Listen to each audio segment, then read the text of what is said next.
In this video, we're going over herbs that tonify blood. This is the second section in our category, tonifying herbs. As always, we'll start by talking about the signs and symptoms associated with blood deficiency. Then we'll talk about the individual herbs in this category. Then we'll go over some formulas and Douai pairs where these herbs pop up. And then we'll do a quick review. If you want to follow along, you can download the slides or the flashcards. Links to those are below. And this video is brought to you by the TCM Study Single Herb Review course. So if you're studying for a big test like finals, year ends, or boards, and you want to review all of the single herbs in a quick and efficient manner, just hitting on the key points for each herb, check out the Single Herb Review course, now available on Teachable. Links to that below as well. So herbs that tonify blood. Obviously, these herbs are used for cases of blood deficiency. So what does blood deficiency look like? Well, to understand it, we can think about the systems that are involved with blood and the tissues that are nourished by blood. So of course, the main organ dealing with blood is the liver. We say the liver stores blood. So we can think about what are the tissues related to the liver. Well, first of all, we can think about blood going to the head, that the liver has to supply that blood up to the head and to the face. So if there's insufficient blood going up to nourish the head, we can see things like dizziness and tinnitus. Basically, like the sense organs of the head are not getting enough blood. So we see these kinds of symptoms in the upper body. Remember that the liver governs the eyes. Each of the organs goes to a sense organ. So the kidney goes to the ears, the lung goes to the nose, the liver goes to the eyes. So the liver is responsible for providing nourishment to the eyes through the form of blood. And so if there's not enough blood nourishing the eyes, we can see things like dry eyes, diminished vision, I think is what Bensky says, but we can also say floaters in the vision, or I think the Chinese term is flowery vision, so little spots in the vision. This can also refer to like diminished night vision. So if a person has poor night vision, it could be that there's not enough blood nourishing the eyes. Remember, the liver also governs the sinews or the tendons. Each of the zongfu governs a tissue in the body, and the liver governs the sinews or the tendons. And so the liver is responsible for supplying blood to the sinews and tendons. So if this is not happening, the sinews can kind of dry out. Sometimes we use this image of, think about a rubber band. If you have a new fresh rubber band, it's nice and stretchy, but if you leave that rubber band out in the sun, it starts to dry out and it's no longer elastic. It's no longer flexible. It actually becomes very brittle and it's very easy to break. And so the same thing can happen if the sinews are not being nourished by liver blood. So we can see things like numbness, tingling. Hypertonicity is a Nigel Weissman term, and so that means like spasm and contraction of the muscles or even tremor in the muscles because the sinews are not being nourished by liver blood. We talk about the nails. We say that the nails are the surplus of the sinews, or the liver blooms in the nails. So this is another thing that different organs, like we say the kidney blooms in the hair. We say the liver blooms in the nails, or the nails are the surplus of the sinews. So if those sinews aren't getting adequate blood supply, we could get things like pale, dry, brittle nails. And then liver blood also creates blood, so menstruation can happen. So if we have deficiency of liver blood, then we can see certain menstruation issues like delayed menses, as in the period is late, scanty menses, not a lot of blood. Usually it's kind of thin and pale.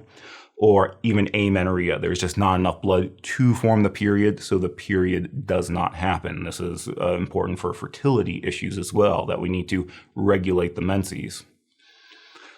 And sometimes we refer to this as the liver has to supply blood to the ren and the chong, the penetrating and conception vessels. And so sometimes you'll see it this way, as that the liver is not supplying blood to the ren and the chong, and so you end up with irregular menses or fertility issues.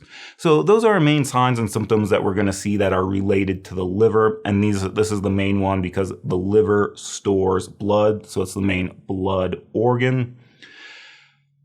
And then our other organ that can be associated with blood is the heart. The heart is responsible for moving blood, but we can also have such a thing as heart blood deficiency. And here the big thing we're going to see are Shen problems, that the heart houses the spirit. The Shen is supposed to come home to the heart. The Shen has its abode in the heart.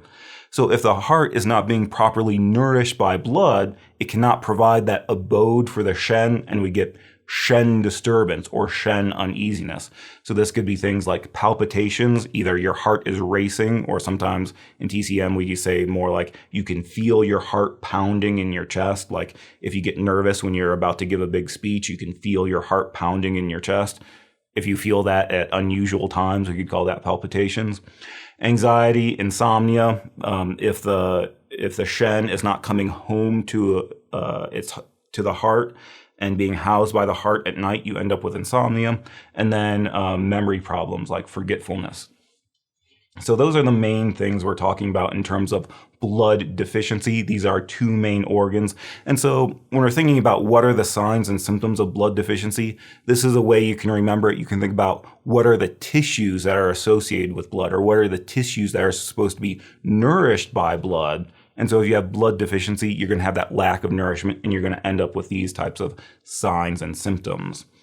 Also, in general, not really associated with a particular organ, but we can have a pale, lusterless complexion just because there's not enough blood nourishing the skin. So instead of having a vibrant complexion, you have a pale or a withered yellow, lusterless complexion like a vampire. The tongue is going to be pale because there's not enough blood nourishing the tongue, and the pulse is going to be thin. Just when we say thin, we mean thin in diameter, thin or fine or thready. Those are all different translations of the word shimai. And it's just an indication that there's not enough blood to fill the vessel, so the vessel feels thin in diameter. Another thing we can say here is also the pulse might be choppy as well. So choppy refers to the smoothness, or rather the lack of smoothness in the pulse. So if you have a smooth flowing pulse, we would say that's slippery. If it's not smooth, it can be called rough or choppy. And basically, again, if there's not enough blood to flow smoothly, the pulse is going to feel rough or choppy. So those are the signs and symptoms we'll see with blood deficiency. So we have this slide. I think we pretty much covered all of this, that we have these signs and symptoms here. But if you want to remember these, you can relate these either to the tissues that are associated with the liver or the heart with Shen disturbance and blood going to the head. We also say that blood deficiency can also lead to internal wind or internal stirring of wind. That sometimes the way we explain this is if you think about the blood vessel as a pipe, and if the pipe is not full, the pipe is only a third of the way full, there's a lot of empty space in there, and that allows room for the wind to blow. So some of these symptoms like skin sensation problems, tingling, numbness, spasm and contraction of the sinews, loss of sensation, those can be also, we can call those wind conditions as well. And so blood deficiency can lead to this internal wind. And then something we want to pay attention to here is herbs in this category tend to be sticky and cloying, and they may cause middle jaw problems. This is something we kind of say about all of the tonifying herbs. We mentioned this in the Tonify Qi category, but this is especially true for herbs that tonify blood. That because blood is more substantial than Qi, these herbs are just very sticky, sweet, cloying. They can very easily cause digestive problems. So we're going to want to combine these herbs with herbs that regulate Qi or herbs that improve digestion, just so we can actually digest the herb. So if you're prescribing these herbs, you want to pay attention that does the patient have any indigestion, upset stomach, or are these herbs causing loose stools? And that might be a sign that you need to modify the formula to make it easier to digest. So we look at the properties here. Herbs that tonify blood are, of course, sweet in flavor because the sweet flavor tonifies. So this is going to be true of all of our categories of tonifying herbs. Temperature tends to be warm just because blood has a warming function. So tonifying blood herbs tend to be warm. Channels entered are what we mentioned, that the liver stores blood. So pretty much all of these herbs enter the liver channel. The heart moves the blood. So a lot of these herbs enter the heart channel as well, or we can have these symptoms of heart blood deficiency. The other one we sometimes talk about is the spleen. On the one hand, we can say that the creation of blood depends on the function of the spleen providing nourishment, that we need to be able to digest our food to have the nutrients to create the blood. But then we also say that the spleen controls blood, as in it keeps the blood inside the vessels. So that's something we'll occasionally see in this category, that some of these herbs enter the spleen channel as well.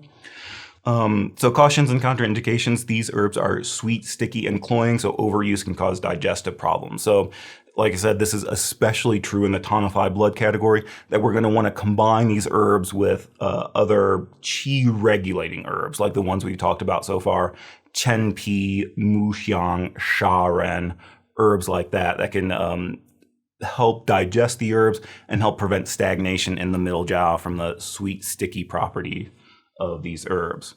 If you're going to be up there, you better not press any buttons. You can't press buttons while you're up here. And the main action here is to tonify blood and also nourish yin. That blood is a yin substance, so a lot of times these herbs not only tonify blood, they tonify yin as well. And then like we said, we're going to want to combine these with herbs that move or regulate qi to prevent stagnation. And again, these are the herbs we talked about, like mu xiang, chen pi, and sha ren. So those are the properties of these herbs. So when we look at this category, relatively short category, but a lot of these herbs are very important and there's a lot to say about them. So let's get started with Shu Di Huang, Rehmannia radix preparata. Shu Di Huang, Rehmannia radix preparata. And this is prepared Rehmannia root. I actually don't know what Rehmannia root is, but there are some people who are really into plants. When I say this is Rehmannia root, they know what that means. But to me, this is Shu Di Huang, Rehmannia radix preparata. And Shu Di Huang, of course, tonifies blood. This is one of our main herbs for tonifying blood, and it tonifies all the blood, all the things that we talked about. So we can say for a pale complexion or a pale face, dizziness, if there's not enough blood going up to the head to nourish the head and the sense organs, palpitations, so we're not only nourishing liver blood, we're nourishing heart blood as well, and especially irregular menses. If there's not enough blood to form the period, then we can end up with irregular menses. So Shu Di Huang is one of our most important herbs for tonifying blood. But besides that, Shu Di Huang also has a very important action of tonifying yin as well. So Shu Di Huang tonifies liver and kidney yin as well. For things like weak low back and legs, remember the kidney is in the low back, the kidney governs the knees, so with kidney yin deficiency, we can end up with weak low back and legs. Tidal fever, that's fever that rises and falls like the tide, so this might be like hot flashes. If there's not enough yin anchoring the yang downward, it can rise up with tidal fever. Steaming bone disorder, we talked about this in the category herbs that clear heat from deficiency, that if you have enough yin deficiency heat, it can actually feel like your bones are steaming, so a sensation of heat emanating from the bones. Night sweats. Nighttime is the yin time of day, so if your yin is deficient, it can't control the fluids and the sweat leaks out. Nocturnal emissions is something that we can see in men, and I think about this as the same way as night sweats, is that if the kidney yin is deficient, it can't hold the fluids in, but it also can't secure kidney essence, and so kidney essence leaks out in the terms of nocturnal emissions or seminal emissions. And this is also a very good herb for wasting and thirsting disease. Remember, this is something that we call xiao ke, wasting and thirsting disease, or dissipation thirst. And this is something that we say this is similar to a Western diagnosis of diabetes, that you're very thirsty, you drink a lot of fluids, but you also are urinating frequently, so none of the fluids stay in. There's usually, you have hunger as well. So xiao ke is this wasting and thirsting condition, and it can be associated with any of the three jiao. So you can have xiao ke in the upper burner, that's a lung condition, and the main symptom is thirst. You can have xiao ke related to the middle burner, and your main symptom is hunger, or you can have xiao ke related to the lower burner, and your main symptom is polyuria, or frequent urination. And so this is going to be an important one by tonifying the kidneys and generating fluid and tonifying yin. We can also treat xiao ke, or wasting and thirsting disorder. And then besides that, Shu Di Huang also tonifies kidney essence as well. So tonifies kidney jing. So here we're tonifying very much all of the substantial things. We're tonifying blood, tonifying yin, and tonifying essence. So when you say tonifying kidney essence, this can be delayed development, like we need kidney essence in order to grow and strengthen the bones. This can also mean if you have a waning kidney essence, you can have symptoms of like premature aging. So we can see things like premature graying of the hair, diminished mental acuity, memory loss, or impotence. And so that's expensive. Don't chew on that. And so that can be a sign of waning kidney essence as well. So some of the things we say here is Shu Di Huang is prepared Rehmannia. The way it's prepared is actually by soaking it in wine and then steaming it. And then when we're talking about our sticky and cloying nature of herbs, Shu Di Huang is especially sticky and cloying. I think of all the herbs we have to worry about, Shu Di Huang is probably the one we have to worry about the most in terms of its sticky, cloying nature that can upset digestion. So when we have Shu Di Huang, we will definitely want to keep a lookout for, is the patient starting to experience some indigestion, some nausea problems? Do they get an upset stomach after they take their herbs? If they've been taking their herbs for a while, do they start to develop loose stools? And that's a sign of that this sticky, cloying nature of Shu Di Huang is affecting digestion. So it's very common to combine it with herbs like Chen Pi, aged tangerine peel from the Regulate Qi category. Mu Xiang is also from the Regulate Qi category, or Sha Ren cardamom from the Aromatic Transform Dampness category also has an action of regulating Qi. So when we look at the taste is, of course, sweet because we're tonifying. The channels entered are the heart, kidney, and liver because we're tonifying liver blood, but we're also tonifying heart blood to deal with things like palpitations. And then we're also tonifying kidney yin and kidney essence. So the entering channels make sense, but notice that the dosage is larger than average, not slightly larger than average, but the dosage is larger than average, 9 to 30 grams. So not only is this a sticky, cloying herb, we tend to use a lot of it as well. So that's something we'll want to pay attention to. And basically, the way I think about this is, remember, normally we say that heavier herbs or heavier substances tend to have a larger dosage just because we need more of them. So our shells and minerals tend to have a larger dosage just because they're denser. I think of this in the same way where if you have your sample of Shu Di Huang, it's a very heavy, thick, dense root. So it kind of has that same property that you need more of it. It's not like a light, fluffy flower. It's a very thick, dense root. So you need a larger dosage just in order for it to fill up the pot, the appropriate amount. So just remember that Shu Di Huang has a much larger than average dosage. And so the name Shu Di Huang means cooked earth yellow. So shu is a word for prepared, like sheng means raw, shu means cooked. Di means earth, as in like the earth. I was going to say sometimes when we talk about the 5 phases, we use the word tu for earth, but that means more like earth as in soil. This means earth as in like the world, and huang means yellow. Why does it have that name? I don't actually know.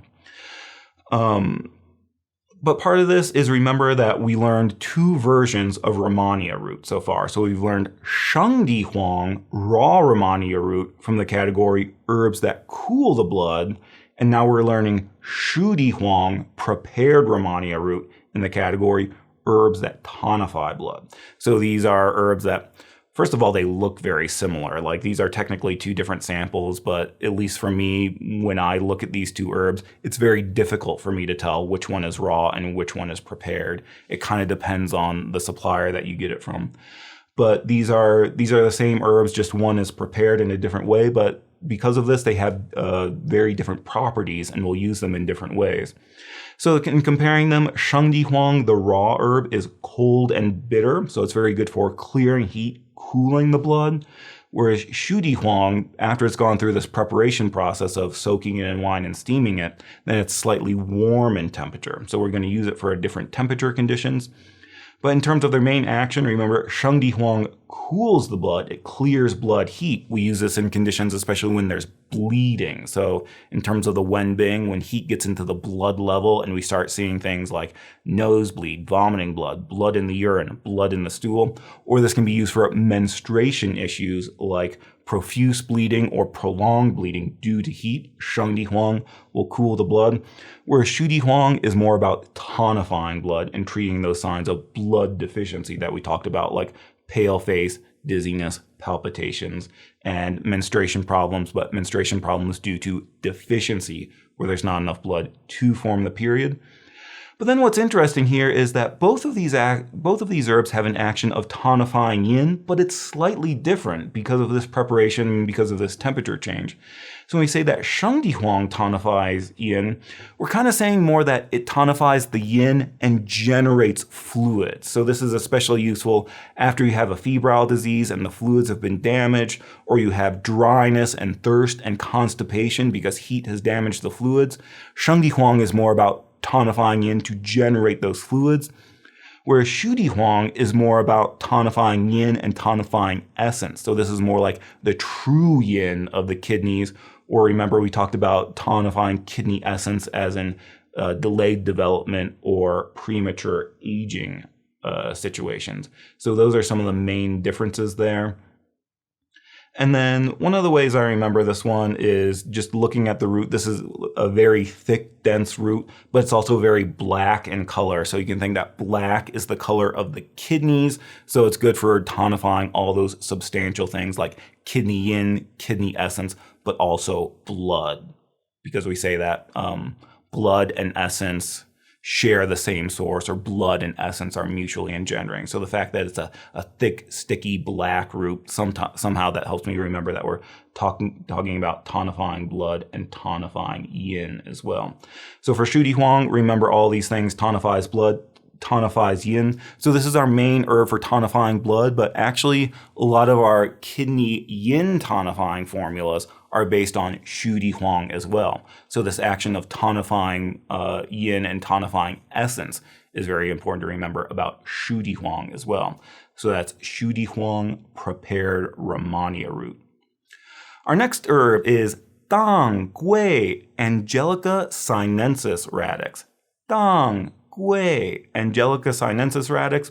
And so this one, some people will say like, oh yeah, this is Angelica root, and they know what that is, but just keep in mind that so far we've learned several different types of Angelica. So we learned Baijiu is Angelica dehuricae. Here we have Dang Gui Angelica Sinensis. We learned Duhuo Angelica pubescentis radix.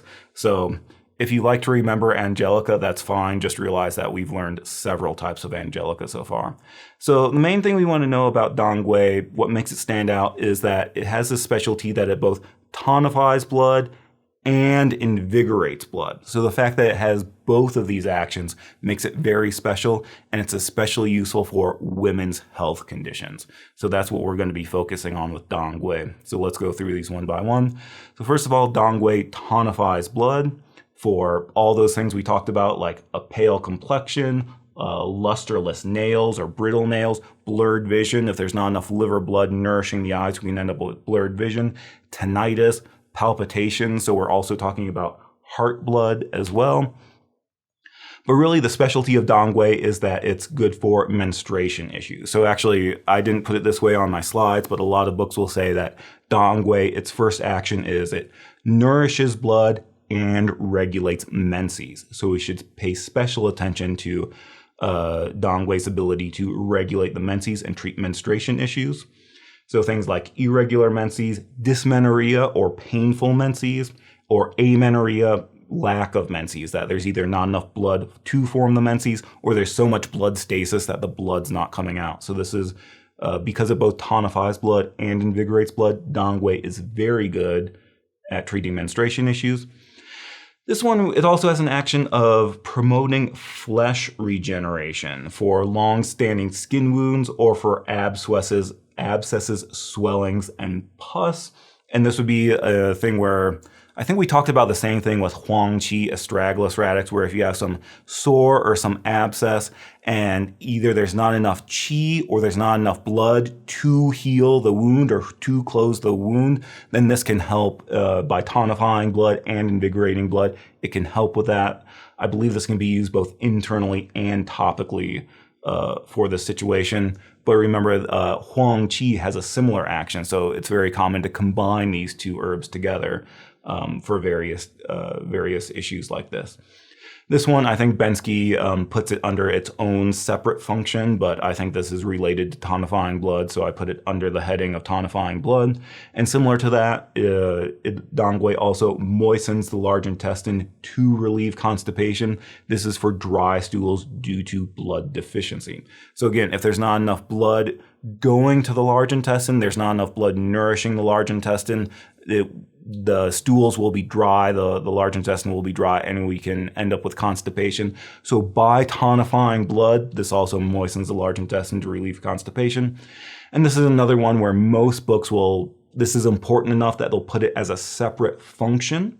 And I think this is important because we will see Dongui come up in formulas for constipation due to deficiency.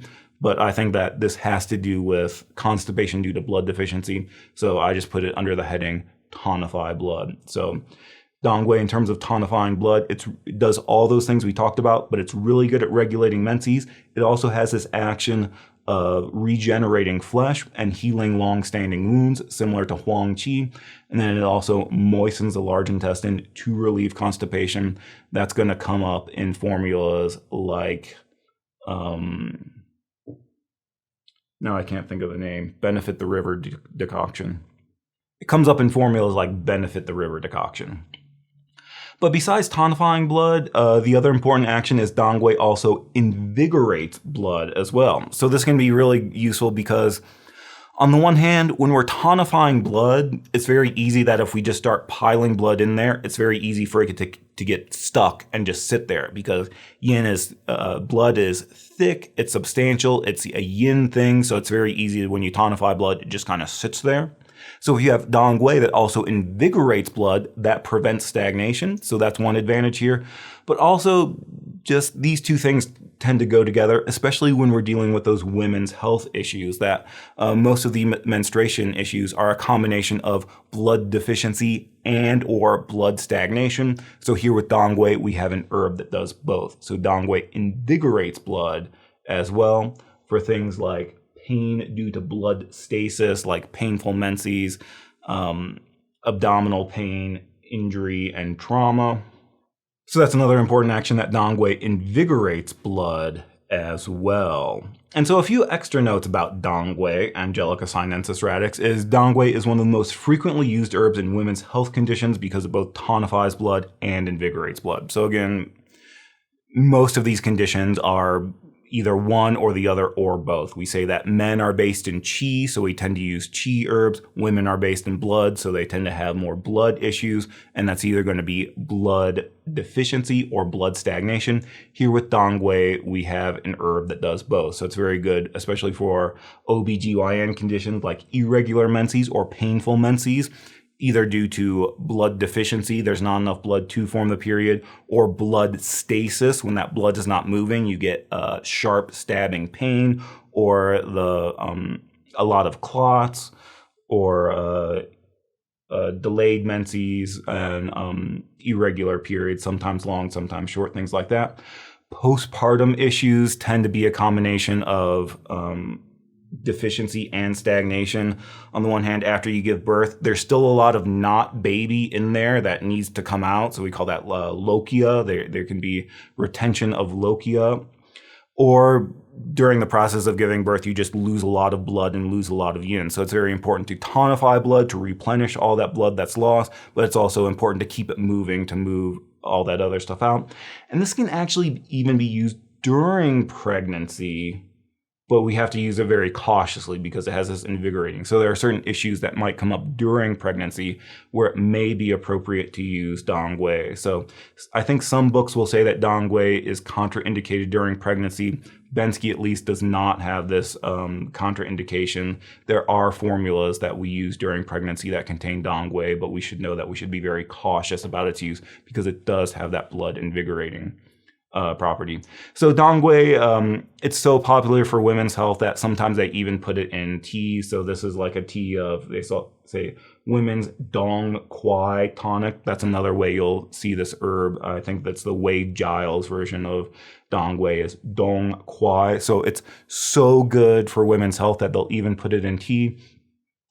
And this is one that's kind of funny that something my Chinese teacher would say is that dongwei has such a reputation for being a women's health herb that sometimes if they would prescribe a formula with dongwei and give it to a man, and they'd get confused. They'd like look at their formula and read through the ingredients and say, "Oh, you must have made a mistake. This formula has dongwei in it. I'm not a woman. I don't need dongwei. I need Korean red ginseng."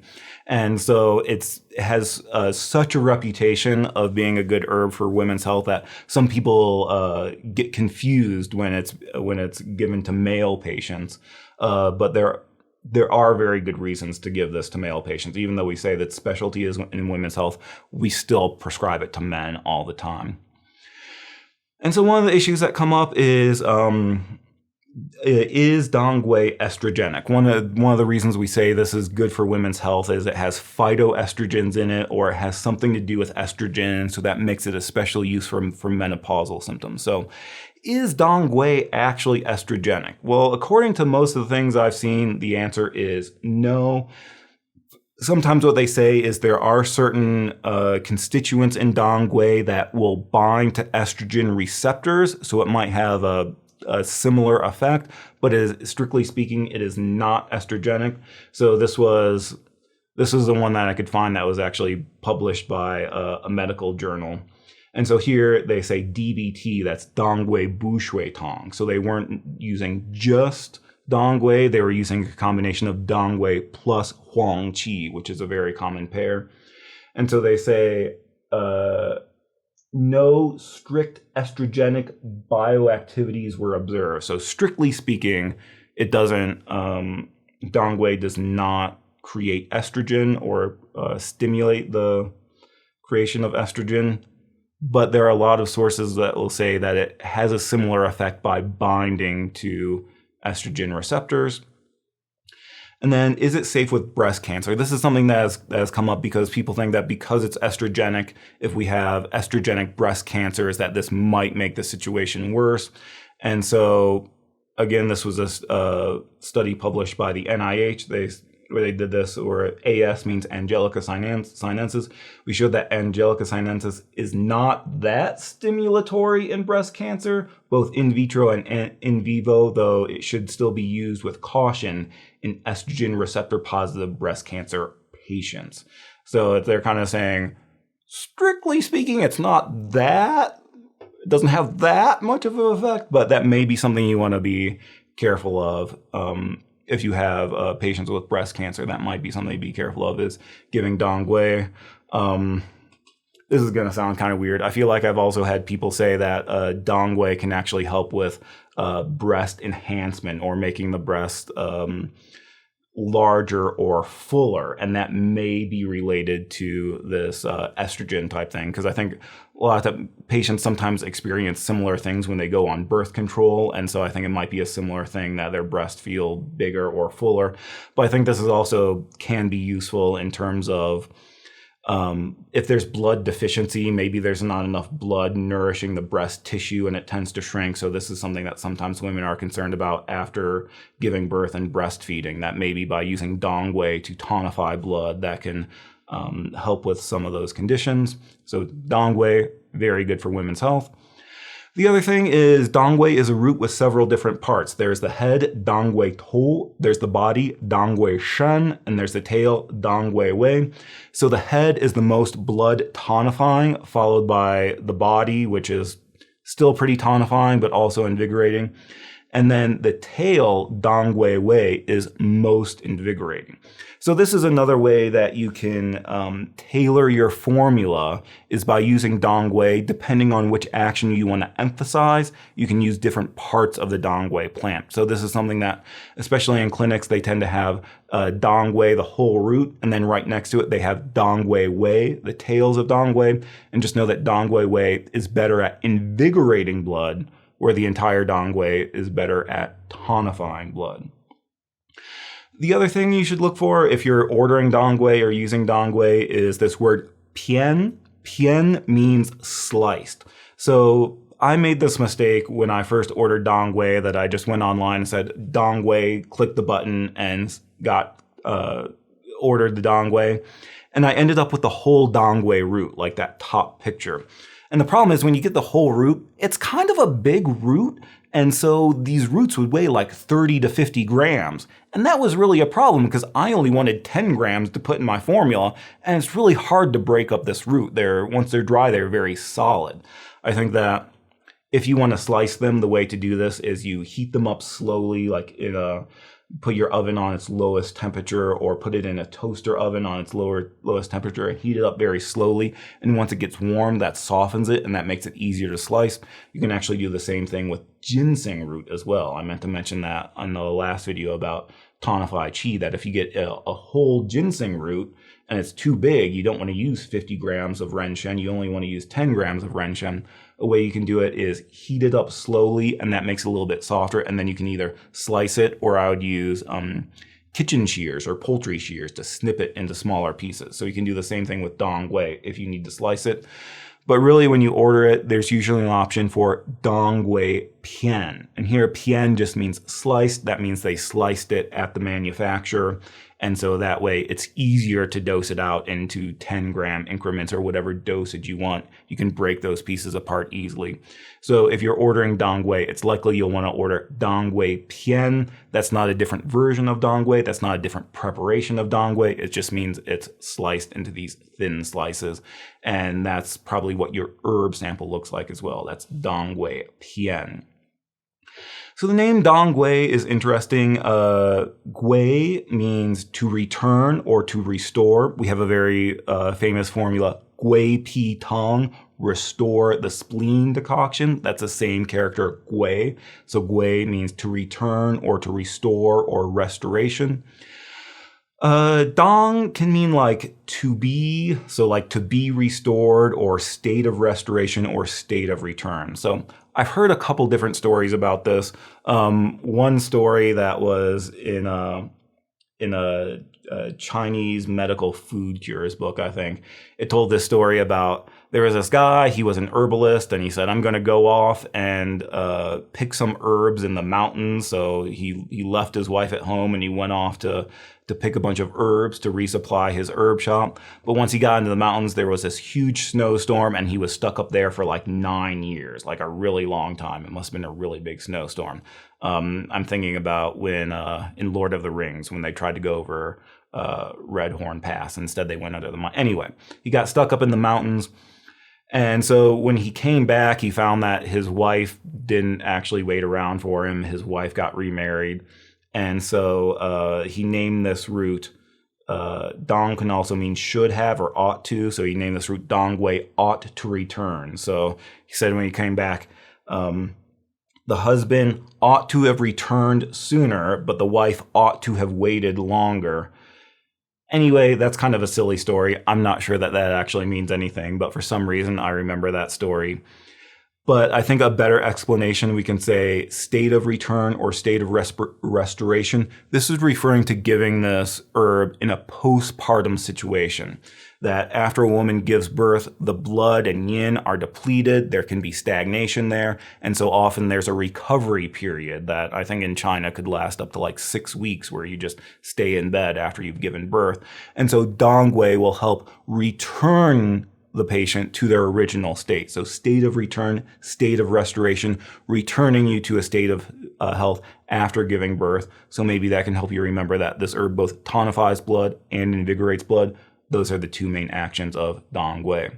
After that is Bai Shao, Peony radix alba. Bai Xiao, Peony radix alba, and this is white peony root. So earlier we learned Chur Xiao, red peony root, from the Cool the Blood or from the Invigorate Blood category. Now we're learning Bai Xiao, white peony root. So Bai Xiao, like everything in this category, it tonifies blood, and this is another one that's especially useful for regulating menses. So some books will say that Bai Xiao nourishes blood and regulates menses as its main function.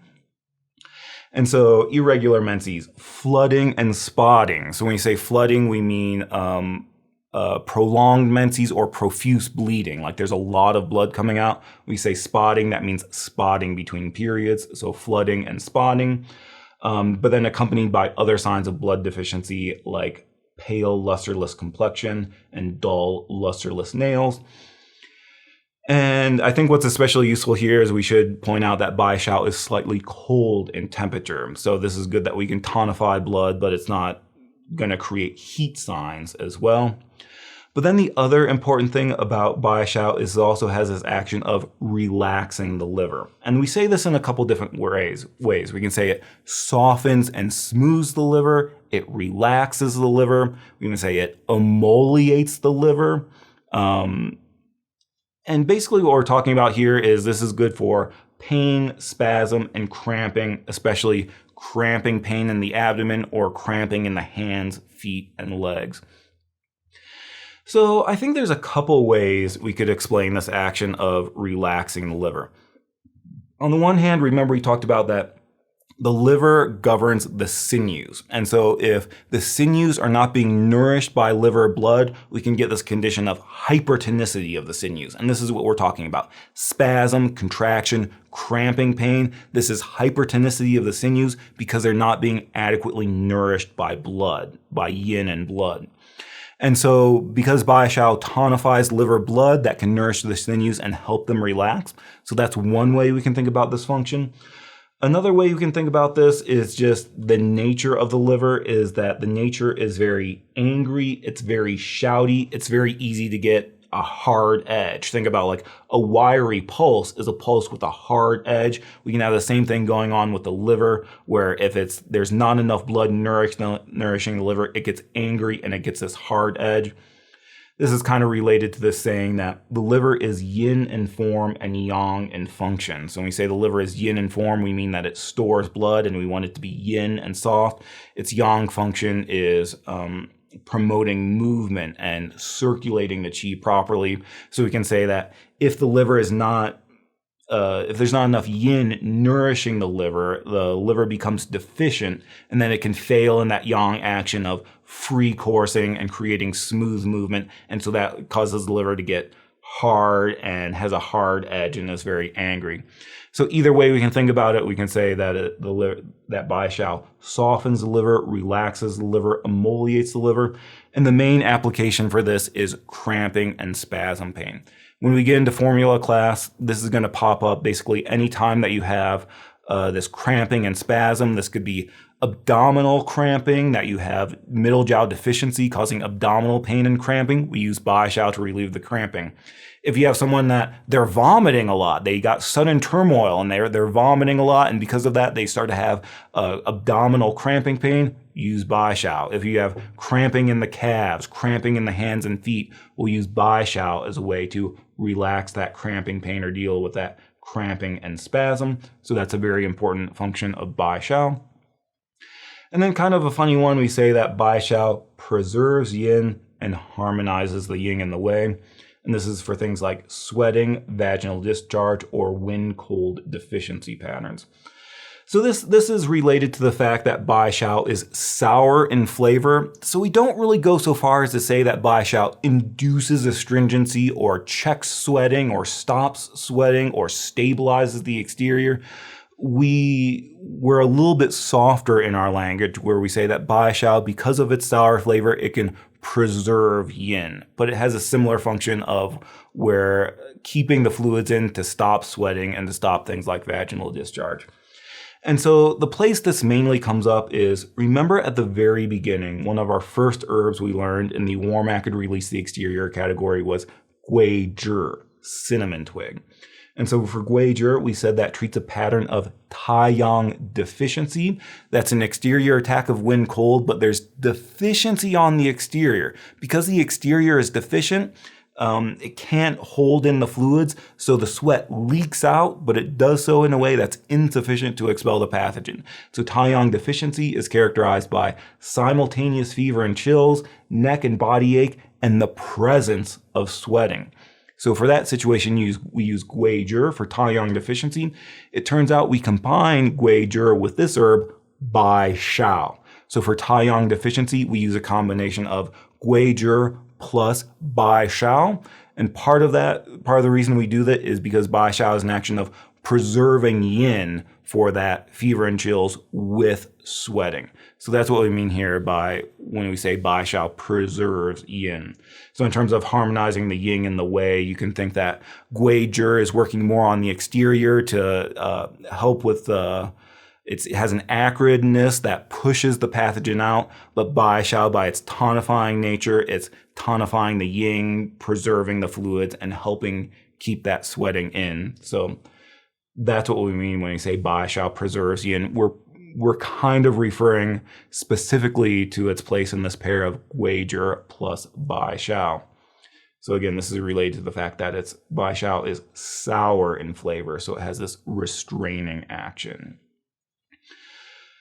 So then down here we say Bai Shao is incompatible with Li Lu. So if you remember at the very beginning, we talked about the 18 incompatible herbs. These are a combination of herbs that when we combine two incompatible herbs together, that creates side effects that are not otherwise present in either herb alone. And we say the 18 incompatible herbs, but it's three groups of incompatibilities. So we have herbs that are incompatible with Gansao, which we talked about in the last one. We have herbs that are incompatible with Fuzi, which we talked about in the first category here. It turns out there's a third category of herbs that are incompatible with Li Lu.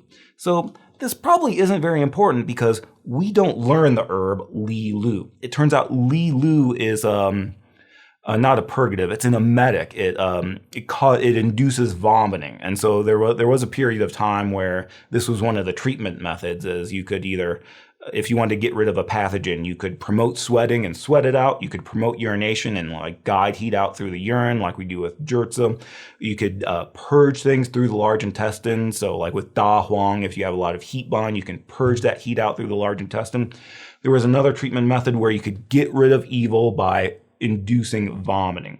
Turns out we don't really do that anymore. That's kind of gone out of fashion. And so we don't learn those vomiting herbs. So technically, we can say that Bai Shao is incompatible with Li Lu, but whenever I've gotten questions, I've never gotten questions about Li Lu. If they ask questions about the 18 incompatible herbs, it's always about which herbs are incompatible with Gansao or which herbs are incompatible with Fuzi or Wutou. But this is just something that we can add in there, that there is this third category of incompatible herbs, Li Lu, which induces vomiting, incompatible with Bai Shao.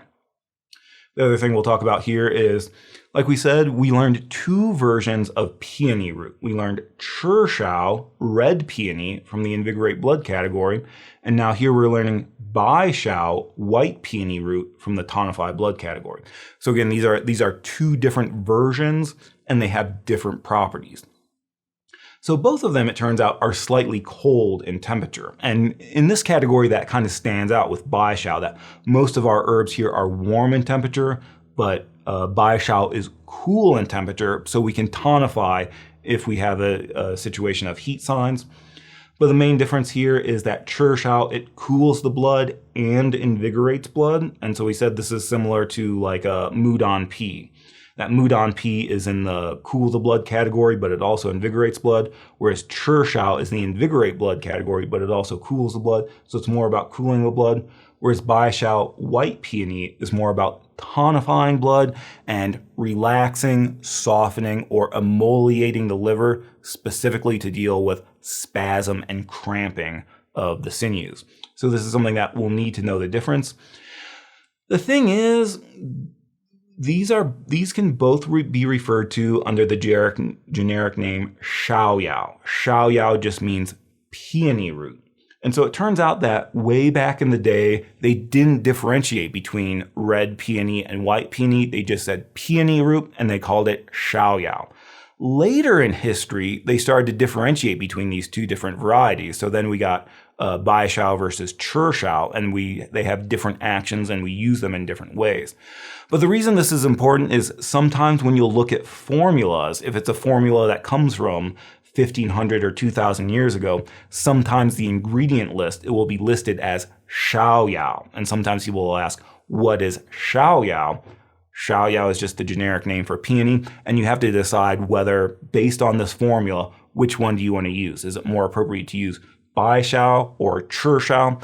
And a lot of times this will actually be in the footnote underneath. So if you're in the green version of Bensky, he might list out some ingredients, and in the ingredients list, it will say xiaoyao, but then underneath it will be an asterisk that says most practitioners use baishao as their form of xiaoyao. So that's something to know just if you're copying ingredients out of books. And I just say this because I had this come up in the school clinic a lot, both with students and actually with supervisors as well, that if they were writing a formula, they might just copy the ingredients out of their Bensky and they get to xiaoyao and they'll say, what is xiaoyao? Do we have xiaoyao? And I'll have to say, yes, xiaoyao is just peony root. You need to decide whether you want baishao or churshao. Unfortunately, sometimes this has also actually happened with practitioners as well. I remember there was one supervisor that copied the formula out of Bensky and they said, oh, I'm going to modify it by adding baishao. And then I was like, that xiaoyao is you have peony in here twice. You should really know better. So I point this out now, so hopefully that won't happen to you, that when you're going through formulas, if you see xiaoyao listed as an ingredient, don't get confused. That's just the generic name for both churshao and baishao. And if the formula is more about invigorating blood, you'll probably want to use churshao. If the formula is more about tonifying blood, you'll probably want to use baishao. But that's something we should know about baishao. And the name just means white peony. After that is Zhi He Shou Wu Polygonia multiflora radix preparata. Zhi He Shou Wu Polygonia multiflora radix preparata.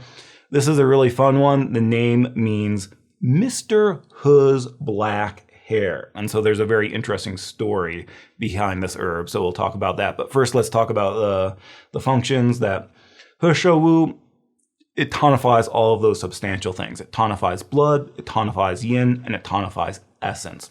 And so this has several applications. We can say that it darkens the hair. The name of this herb is Mr. He's black hair. So that can help you remember that it is especially good for darkening the hair on the head. And I think we also specifically say the hair of the beard as well. So it darkens the hair and the whiskers.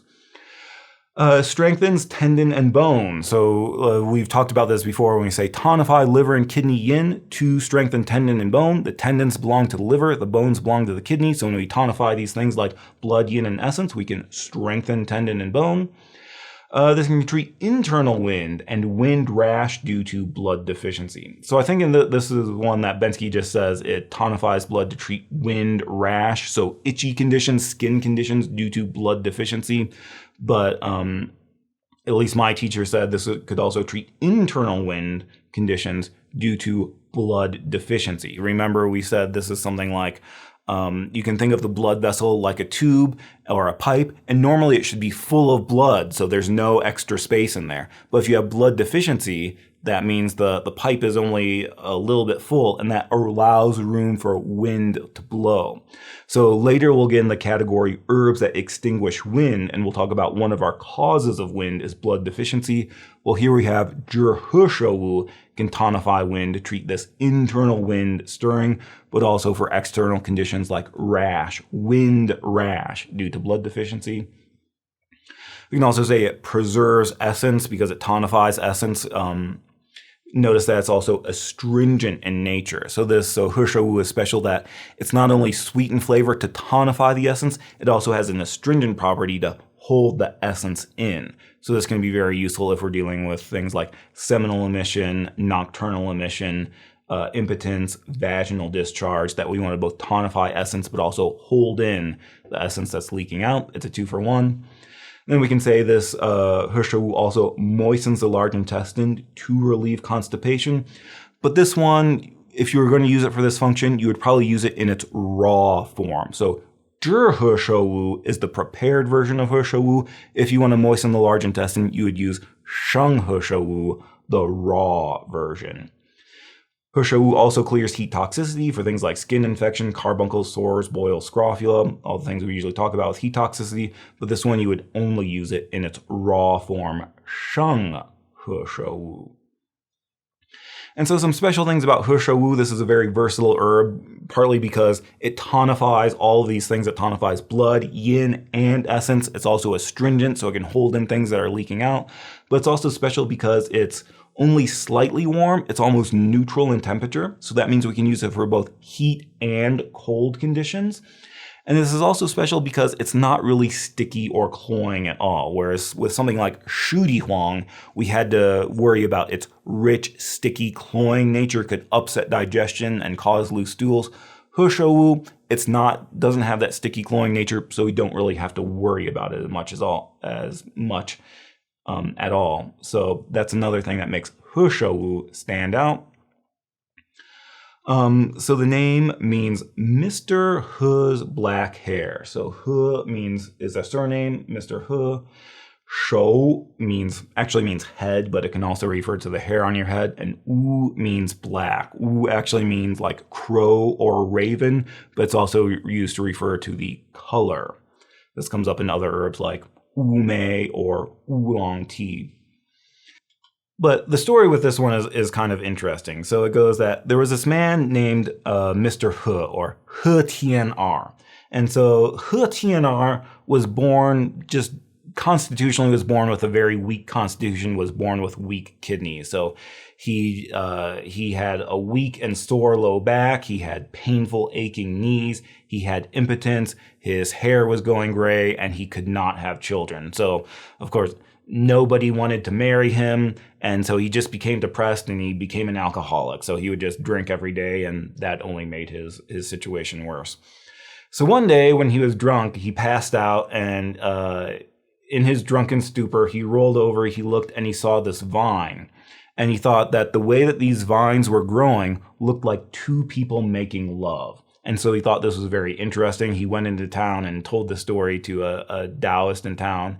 And the Taoist said, "This is a sign that probably means you should take this herb as a tonic." So Mr. He went back, he dug up the vine and took its roots. And I think he didn't boil it in a decoction. He actually steeped it in alcohol because, he wasn't alcoholic. But he started taking this root as a tonic steeped in alcohol. And what happened is it tonified his kidney essence. His back got stronger, his knees got stronger, his gray hair turned black. He got married and had like 17 children. And so that's why this herb is called Mr. He's black hair. It's named after the story of Mr. He, who had constitutional deficiency of blood, yin, and essence. So he took this herb and it made his hair turn black. It fixed his kidney jing problems, and he got married and had 17 children and lived to be 180 years old or something like that. So hopefully that story, the name of this herb, Mr. He's black hair, can help you remember that this herb tonifies blood, tonifies yin, tonifies essence, especially for darkening the hair, but also for treating those other problems like strengthening tendon and bone for like weak and sore low back, weak knees, and also tonifying essence and preserving essence for things like fertility issues as well. So that's He Shou, Mr. He's black hair. Oh, and also you might see this in the West. It goes by the name faux tea in supplement shops and things like that. It turns out this is not a real name. This is not a Chinese name. What happened is some people heard about this Chinese herb and they wanted to market it in the West as a supplement, but they thought that He Shou was too difficult for Westerners to say, so they just made up a name and they called it faux tea. They figured that sounded vaguely Chinese, but it was easier to pronounce. So it's kind of like Haagen-Dazs isn't a real word, it's just a made-up word that sounds fancy. So faux tea, you might see it this way, it's just a made-up name for He shou wu or zhi he shou wu.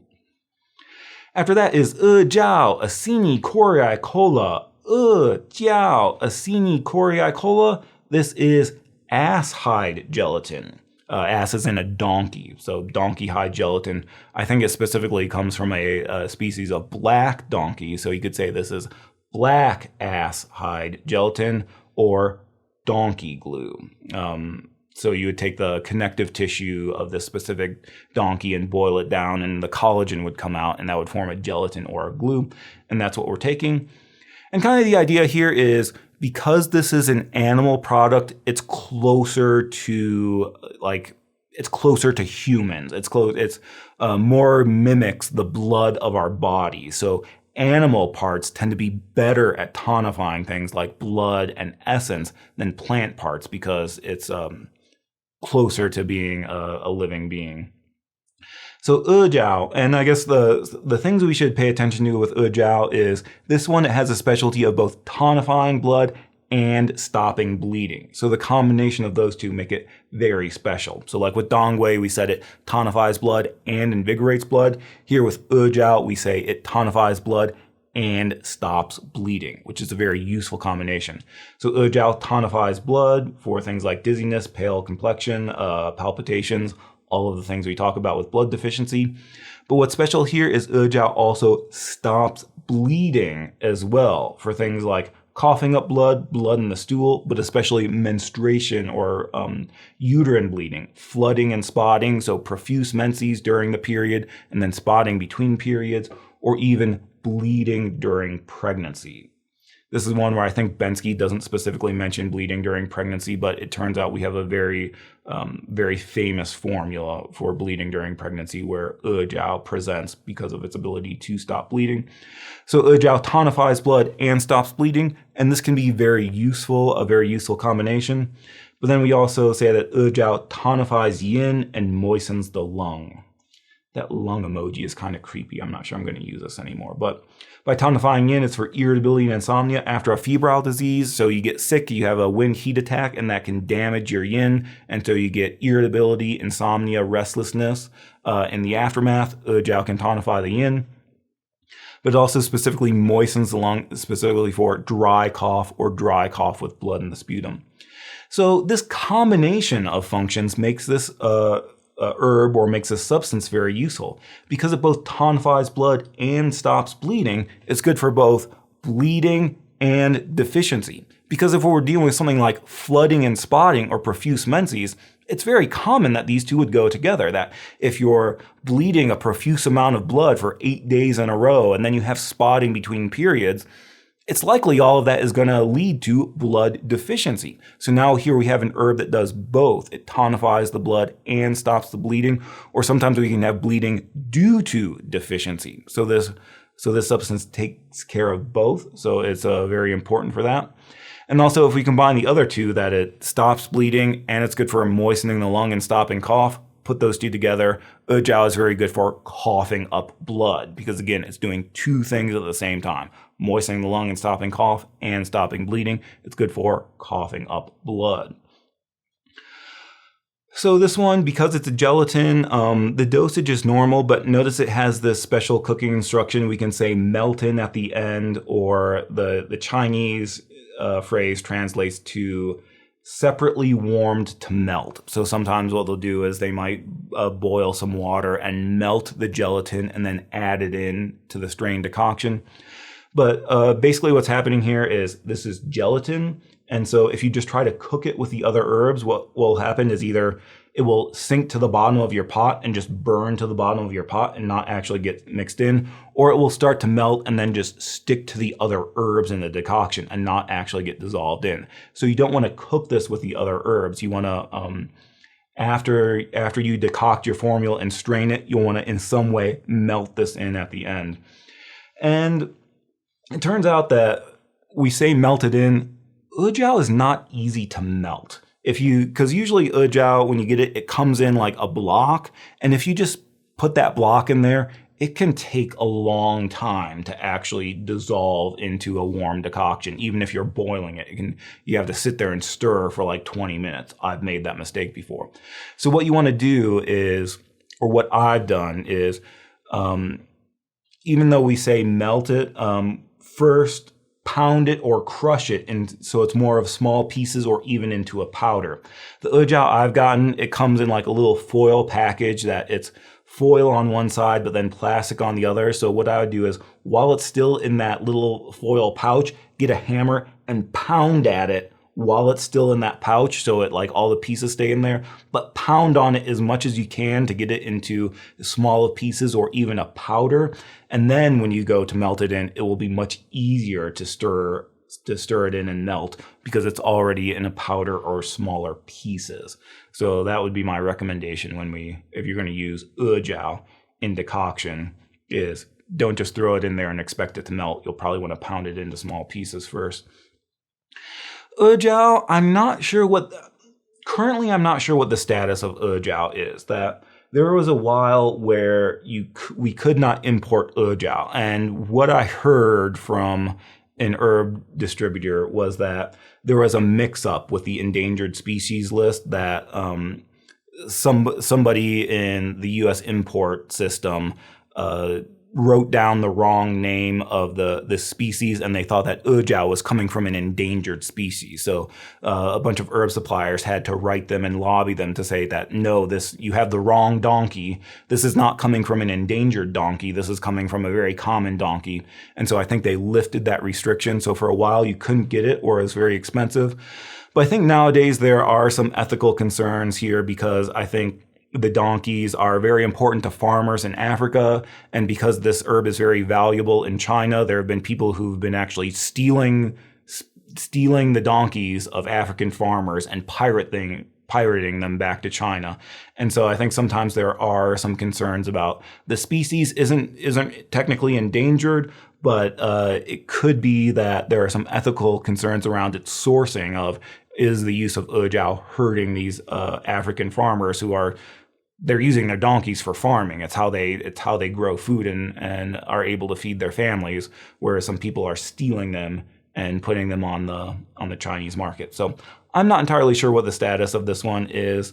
I think there are some cases where you could probably use a substitute. If you're just wanting to tonify blood, you can do other things, like shu di huang is very good for tonifying blood. But in terms of its actions of both tonifying blood and stopping bleeding, I'm not sure we have another herb that has similar functions. You would probably have to use multiple herbs in order to get this function. And then also, I know that some people will say that doing things like bone broth, it might be something you can try as well. That this is something they'll recommend to patients with blood deficiency, is start making bone broth and soups. And this is kind of a similar idea, that you're boiling the bones, you're getting that collagen out, and it's very similar. I would just say, I think this is a good idea. It's probably just not as strong as ejiao. I think just based on the color, that normally when you make a bone broth out of like oxtail or something like that, the broth is clear or white. I think what's something again that's special about ejiao is its color. That's black in color, so that's related to kidney essence. So that's something you can try, but I would imagine it's not as strong as actually taking ejiao, but it might be more accessible or easier for your patients to do long term. So that's ejiao, Acini coriacola, black ass hide gelatin. Oh, another way I remember the functions of this one is, one, you can think this is donkey glue. And so sometimes I think about, like, if you get a cut and you start bleeding, you can actually glue it back together. That's something we do, is sometimes instead of Band-Aids, especially on a very bendy part, people actually use super glue to stop bleeding. So you can think that ejiao is donkey glue. So it's good for stopping bleeding. And also in terms of moistening the lung, you can think that ejiao comes from donkeys, and donkeys are very loud. They like to hee-haw a lot and make a lot of noise. And so maybe that can make you think of the lung and coughing. So those are the functions of ejiao, and you can maybe relate it to donkeys and donkey glue.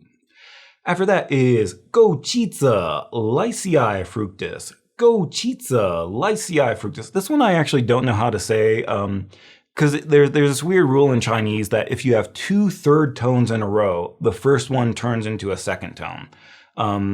But here we have 3 third tones in a row, so I'm actually not sure how to say it. Like, is it Goji zi? Like, which one gets turned into a second tone? But it turns out, like, I'm not very good at tones anyway. So Goji Mulberry fructus, this is Chinese wolfberry. I'm not sure that anybody calls it that anymore. It's just goji berry is what most people call it. And so goji berry, the important thing to know about this one is it tonifies blood to brighten eyes. The goji has a very famous, very special action of brightening the eyes for blood deficiency. So goji tonifies blood to brighten eyes for poor night vision, blurred vision, or dry eyes. If there's not enough blood going to the eyes can dry out as well. So goji tonifies blood, but we should definitely say its specialty is brightening the eyes, treating these vision problems. But goji also tonifies liver and kidney yin as well. So things we've been saying like sore low back, sore knees, and dizziness. And it also moistens the lung or tonifies lung yin for things like cough or wasting and thirsting disorder. And again, this is going to be good for wasting and thirsting disorder because we said there's upper jiao, middle jiao, and lower jiao. The fact that it tonifies lung yin is good for the upper jiao symptoms like thirst. The fact that it tonifies kidney yin is good for the lower jiao symptoms like profuse urination. So the fact that it's going to both the upper and lower jiao makes this very useful for wasting and thirsting disorder. And basically I put these two together because Bensky will put goji in the category herbs that tonify blood. Most other books will actually put this in the category herbs that tonify yin. So that's just important to know about goji is, yes, it's very famous for tonifying blood, tonifying yin to brighten eyes, but a lot of books will put it in the tonify yin category because it tonifies liver and kidney yin and also tonifies lung yin as well. And we will see this come up in a lot of formulas for yin deficiency, a lot of liver and kidney yin deficiency, like a Jichuan Jian, Yo Wei Wan, and things like that. So it does come up in a lot of yin formulas as well. So that's what we should remember about goji. Tonifies blood to brighten eyes, but also tonifies yin, both liver and kidney yin, and tonifies lung yin or moistens the lung. So that's goji, goji berry. After that is Sang Shen Mori fructus. Sang Shen Mori fructus. This is mulberry fruit. So you may have noticed up to now, we've learned a lot of different parts of the mulberry tree. It turns out we use every part of the mulberry tree in Chinese medicine. So we've learned things like Sang Zhi, mulberry twig, Sang Ye, mulberry leaf, in the cool lacquer to release the exterior category. Sang Bai Pi is the bark of the mulberry root. And then we even learned Sang Ji Sheng is a parasite that grows on mulberry trees. And later we'll learn silkworms. I think silkworms live on mulberry trees as well. So we use all the parts of the mulberry tree. Here we're talking about Sang Shen, the mulberry fruit. And this one tonifies blood and nourishes yin. So for things like dizziness, tinnitus, insomnia, and premature graying of hair, dryness and thirst, wasting and thirsting disorder. And it also moistens the large intestine to relieve constipation. So this is another one that Bensky puts it in the tonify blood category, but there are a lot of books that will put this in the tonify yin category because it does have a main action of tonifying yin as well. And this is another one that's special that it's not really sticky or cloying, so it's much easier to use long term, that we don't have to worry about those digestive problems. So that's Sang Shen. Not sure this is a very commonly used herb or one we'll see pop up in formulas very often, but just know that it belongs to this category in the tonify yin category, so it tonifies blood and yin. That's Sang Shen mulberry fruit. And our final one here is Longyan Ro, Longan Aurelus. Longyan Ro, Longan Aurelus, and this is Longan fruit. I'm not sure it's very easy to get longan fruit in the West, at least fresh. I think the only time I've seen it, even when you go to Asian markets, the only time I've seen it is in, you can get it canned as well. So I'm not sure how easy it is to get fresh, but when we use it as an herb, you usually get it in its dry form. So Longyanro is longan fruit. What we want to know about this one is it tonifies blood to calm Shen. So this one, it's entering the heart and spleen channels. It's not entering the liver channel. It tonifies blood to calm Shen for things like insomnia, anxiety, palpitation, forgetfulness due to heart and spleen deficiency. So this is another one. We might have talked about this before when we talked about Datsao, but kind of the idea here is this is good for both heart and spleen deficiency. Now remember, the emotion associated with the spleen is pensiveness or worry. So sometimes over-worrying, overthinking, can damage the spleen, and then it can also create Shen problems as well. So Longyanro, it's going to the spleen to help the spleen, but it's also tonifying heart blood to calm Shen.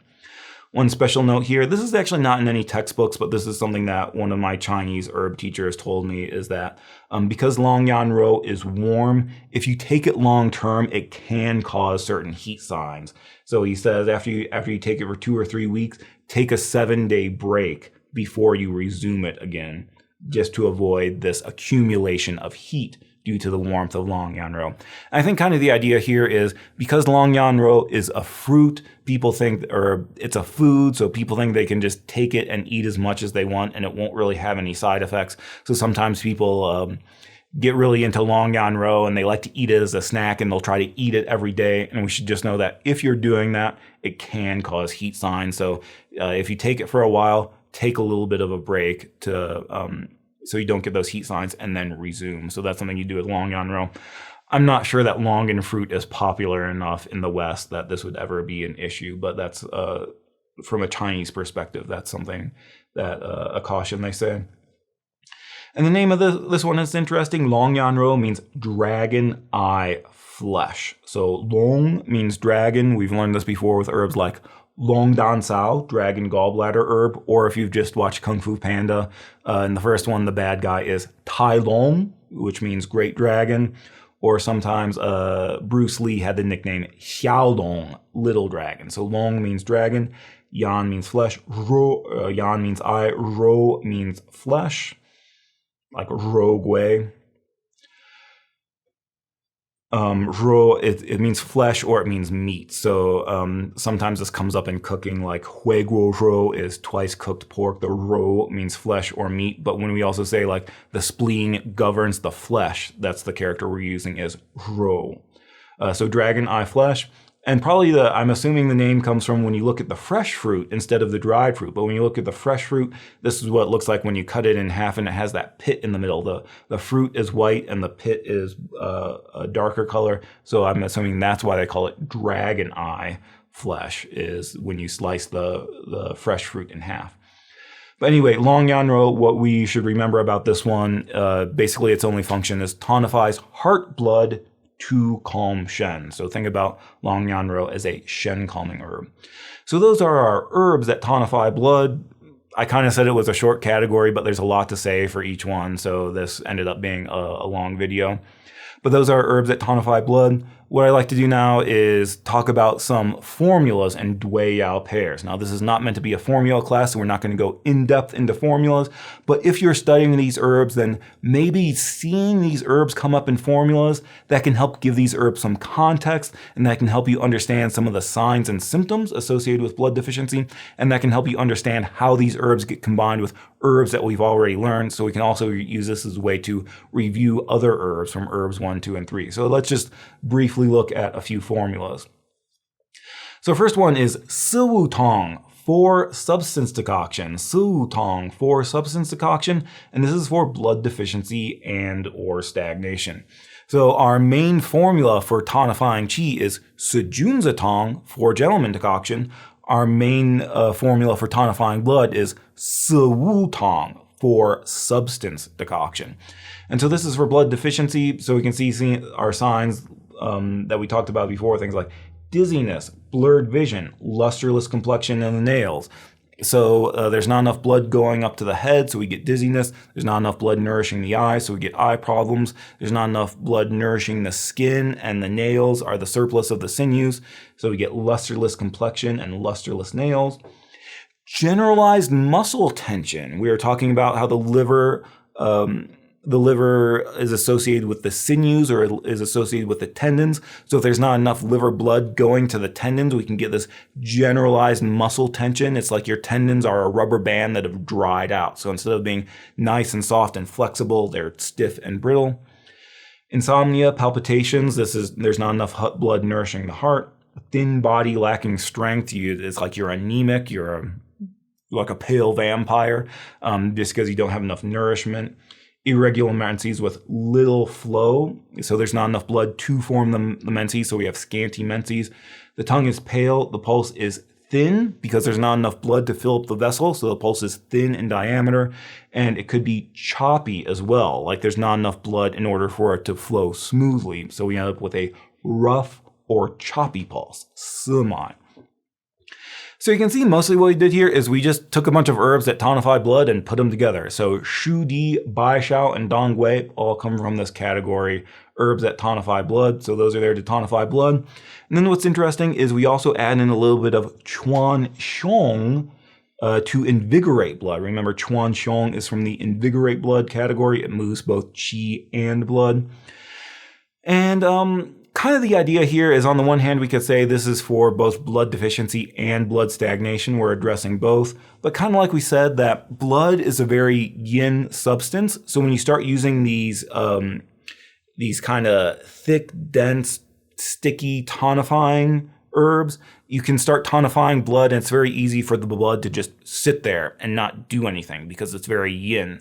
And so we need a little bit of moving as well to make sure to prevent stagnation. So Dong Gui has an action of invigorating blood as well, but then we throw in a little bit of Chuan Chong to invigorate the blood. So we can say that we're tonifying blood, but we're using some movement to prevent stagnation. Or another way we can think about it is there's this saying that in order to generate new blood, the old blood must first be transformed. So there's this idea that you have to move out the old in order to bring in the new. So we're using some invigorating herbs to transform that old blood, and then we're using some tonifying herbs to generate new blood. But anyway, we can see Siwu Tong. This is just a good way to illustrate these are the signs and symptoms we typically see with blood deficiency, and these are some herbs that we use for general blood tonic. Siwu Tong, 4-substance decoction, and this is going to form the basis of a lot of other formulas that you see going through formula class. Another one that's interesting is there's actually a patent called Shouwu Chi. And this is just something that you can buy, that it's manufactured in China and they import it. Shouwu Chi. This is a general tonic, and it's specifically for darkening the hair.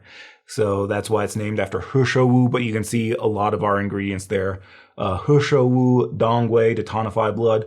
Huang Jing, we learned in the last category, but remember it has also has an action of tonifying yin and tonifying essence. Some books will put Huang Jing in the tonify yin category. Shu Di Huang, because it tonifies yin, blood, and essence. Chuan Chong, again, they're creating some movement.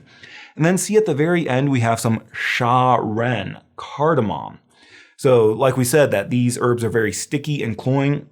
They can very easily cause digestive problems. They can very easily cause stagnation. So you often want to have something in there that can help move things along. So in this formula, we have this example of adding Sha Ren to regulate middle jiao qi to make sure that we don't end up with those digestive problems from the sticky, cloying nature of these herbs.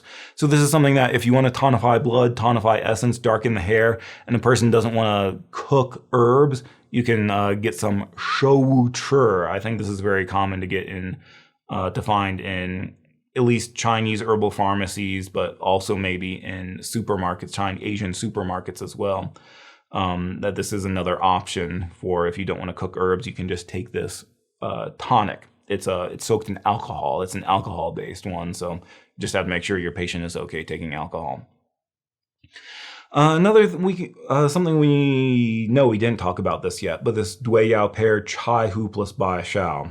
I think we talked about, I didn't put it in here, but we talked about the Dui Yao pair, Guizhi plus Bai Xiao. That Guizhi plus Bai Xiao is good for that Taiyang deficiency condition where we have fever and chills with the presence of sweating. We can use Guizhi to release the exterior, but we can use Bai Xiao to hold in the sweat. We have another common Dui Yao pair here, Chai Hu plus Bai Xiao, and these are both acting on the liver. So remember, Chai Hu Blue Plurum is from the cool lacquered release the exterior category, but besides releasing the exterior, it also has a function of moving liver qi or relieving liver constraint. We combine it with Bai Xiao, which is tonifying blood and has the action of softening and emoliating the liver. So these two go very well together when we have that liver qi stagnation. When we had that saying, the liver is yin in form and yang in function, this pair is taking care of both of those aspects. When we say the liver is yin in form, we're using the Bai Xiao to tonify liver blood and soften and relax the liver. And then we're using Chai Hu because it's acrid, it can move liver qi.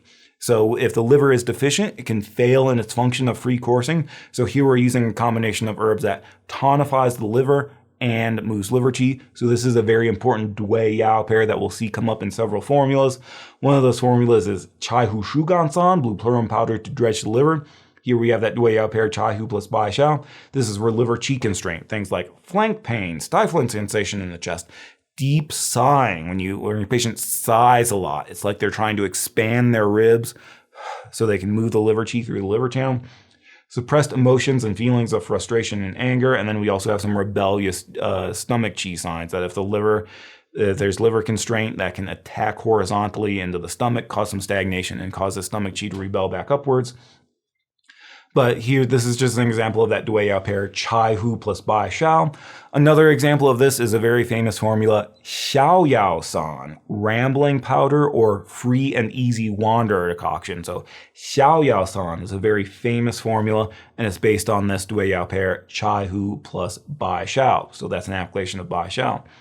Another application of Bai Xiao is for cramping. We said that part of softening the liver is it's good for cramping, spasm, pain. So Xiao Yao Gan Cao Tong is specifically for pain in the calves due to blood deficiency. So for spasm of the muscles, cramping in the hands, or cramping in the abdomen, or a cramping pain in the abdomen. And so we use Bai Xiao. And then remember we said that Gansao, licorice root, also has this function that it relaxes the sinews, relaxes the muscles to treat spasm and cramping. But it's pretty much only comes up in this context of combining with Bai Xiao. So here's an example of using Bai Xiao to relax the tendons or soften and emoliate the liver. Another Dui Yao pair that you'll see come up is Juhua plus Gochitsa. Juhua is chrysanthemum flower, Gochitsa is goji berries. These both have an action of brightening the eyes, but they do it in slightly different ways. So remember, Juhua is from the cool lacquered release the exterior category, so it's very good for eye problems due to wind heat. Whereas Gochitsa is from the Tonify Blood category, Tonify Yin category, so it's very good for eye problems due to yin and blood deficiency. So we put them together and it's very good for treating eye problems. So you can say now this is good for all types of eye problems, whether it's due to deficiency or due to heat. Or we could say that Juhua, because it's a flower, it's very light and aromatic and ascends upward. So we could even say that Gochitsa is tonifying the blood, but Juhua is lifting it up into the face and lifting it up into the eyes and directing that to the upper body. So this is a very common Dui Yao pair. Sometimes you can even use this by itself as a tea because both of these are very common. You can get them in supermarkets and you can just prepare them as a tea. You don't have to boil them in decoction. You can just steep them in water. And this is especially useful like if it's the springtime and you're starting to have allergies and getting some dry, itchy eyes. Remember, spring, for the 6 evils, wind is associated with the spring, so spring is very windy time. Spring is associated with the wood phase and the liver. The liver governs the eyes, so it's very common when the spring season comes around, it gets very windy. People will have eye problems, and so you can make a tea out of Juhua and Gochitsa to deal with these eye problems because on the one hand, it's releasing that wind heat from the spring season, but it's also tonifying yin, tonifying blood to provide some moisture to the eyes as well. So it can be very good just on its own as a tea for eye problems during the spring. Or we see it come up in certain formulas specifically for treating eye problems. So one is Qiju Dihuangwan. We start with Liu Wei Dihuangwan, which is our basic formula for tonifying yin. It's actually based on Shu Dihuang to tonify yin. But then we add in Goji Juhua to brighten the eyes to treat eye problems due to yin deficiency. So that's just an example of using Goji to brighten eyes. And just to remind you that Juhua also has a very famous action of brightening the eyes. I think this is the last one. Gui Pi Tong, Restore the Spleen Decoction. This is just a very famous formula that is often prescribed. Often students really like this formula. It's for spleen qi deficiency plus heart blood deficiency with symptoms like forgetfulness, palpitations with or without anxiety, insomnia, dream disturbed sleep, anxiety and phobias, withdrawal with reduced appetite and a pallid wan complexion. The tongue is pale with a thin white coat. The pulse is thin and frail. And kind of the idea here is this is spleen qi deficiency plus heart blood deficiency. So one way we think about this is when spleen qi is deficient, your digestion isn't working, so you're not getting the nutrients to create the blood. And since you can't create blood, you end up with heart blood deficiency, and you end up with these shen problems like palpitations, forgetfulness, anxiety. So that's one way you can think about it, is that the spleen is like a source of blood because of digestion. And if the spleen isn't working, you don't get enough heart blood. Another way we can think about it is, like we said, that we can think about it from an emotional aspect, where if you have a lot of pensiveness, worry, overthinking, those thoughts can damage the spleen, and eventually that will lead to shen problems in the heart as well. So sometimes people call this a student formula because it's like students are studying all the time. Sitting constantly damages the spleen, but the thinking, the studying, the pensiveness, the worrying about your tests, those are all emotions that students have. It damages the spleen, and then you eventually end up with anxiety and palpitations, like test anxiety and nervousness and palpitation. It can even affect your memory. You get forgetfulness, and you can't remember the things you're actually studying because you're worrying too much. So sometimes people call this the student formula because it's dealing with both the spleen and the heart, and those are things that students deal with. If we look at the ingredients here, we've learned actually most of these ingredients so far. So remember when in the qi tonifying category, we talked about Sejunzatong for gentleman decoction. So here we see Renchen, Baiju, Fu Shen instead of Fu Ling, and Zhigansa, we add in some Huang Qi. So remember, normally here we'd use Fu Ling, Poria, but remember Fu Shen is the part of Fu Ling that contains the root, so it's better for calming the Shen. So you could use Fu Ling, or if you wanted an additional action of calming the Shen, you could use Fu Shen to calm Shen. And we have some herbs that nourish the heart. So Longan Fruit is the one that we learned in this category, tonifies blood to calm Shen. Here's where it's being used. If you took Intro to Herbs, you might remember we also learned Xuanzao Ren from the category herbs that nourish the heart and calm the spirit.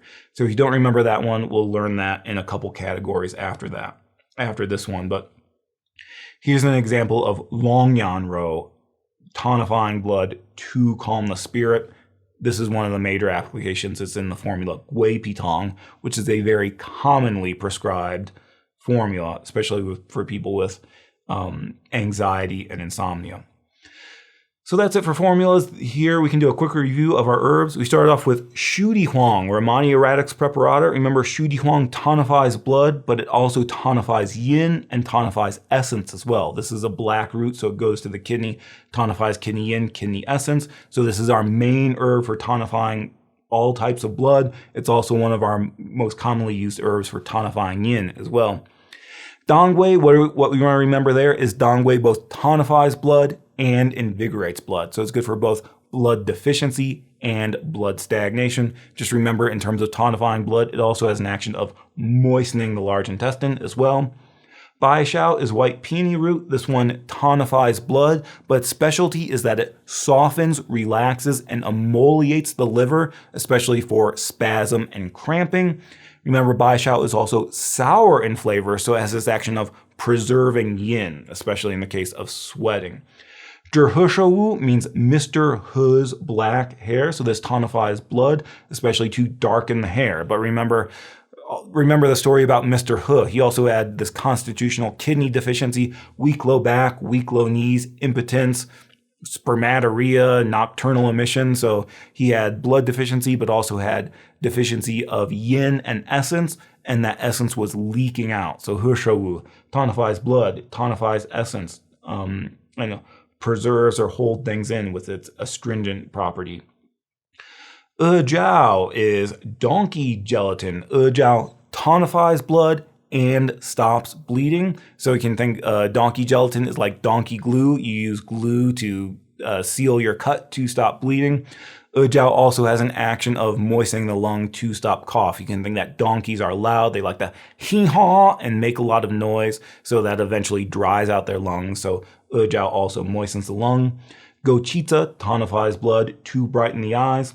Sangshen tonifies blood, tonifies yin, not a very commonly used one. And then Longan Fruit tonifies blood to calm shen. So that is our category, herbs that tonify blood. Here, this was a very long lecture. We went in very great detail about the category tonifying blood. If you want to review, if you're taking a big test like finals, year ends, or boards, and you want to review all of the herbs, but you want to do it a little bit more quickly, you just want something that you can go through each herb and just point out the key functions of each herb like we just did, be sure to check out the TCM Study Single Herb Review course. That's on Teachable. It's $49. It goes over all of the herbs and it, again, just hits on those key points for each herb. So there's a lot of handouts, a lot of practice tests, a lot of practice questions. And so if you're studying for finals, year ends, or boards, and you want to review all the herbs, that's a way to do it. But that was our category, herbs that tonify blood. Thanks for being here. We'll be back with the next one, which is herbs that tonify the yang.